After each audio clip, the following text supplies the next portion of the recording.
the natural world instead of the wealth that they're accumulating, and see that as signs for Allah subhanahu wa ta'ala. So this is in Surah Al-Ghashiyah, from ayah 17. Then do they not look at the camels, how they are created, and at the sky, how it is raised, and at the mountains, how they are erected? And something that really stood out from these verses is it initially calls them to ponder on the camels, which is something that is bringing them material wealth, and something that, you know, was a great source of wealth for the Arabs and the Quraysh of this region.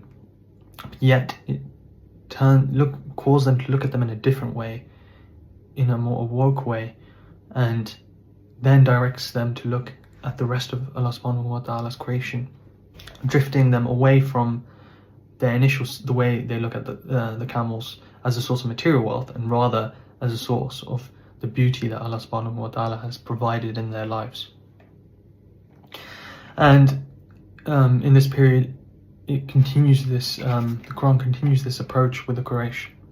And it's in, another example I can give is Surah Al-Furqan and ayah 61 onwards.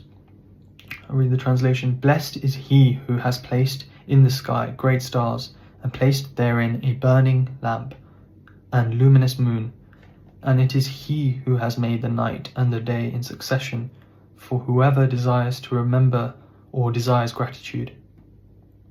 And the servants of the Most Merciful are those who walk upon the earth easily, and when the ignorant address them harshly, they say words of peace.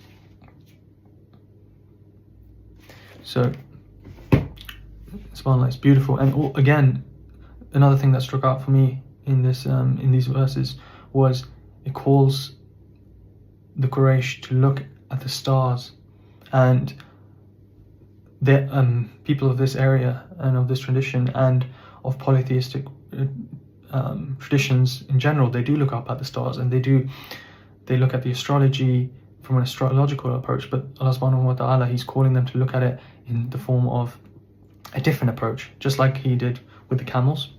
He's calling them to look at the stars with a completely different approach. And the Quran in this period is really calling on the Quraysh to look at the world in a different light, not in the light of, oh, I'm going to look at the stars and interpret their movements to benefit me, to for my purpose, for, you know, like, how are the stars aligning to serve me? What is my star sign saying? It's not calling for that. It's saying, look at the stars and connect to your Creator.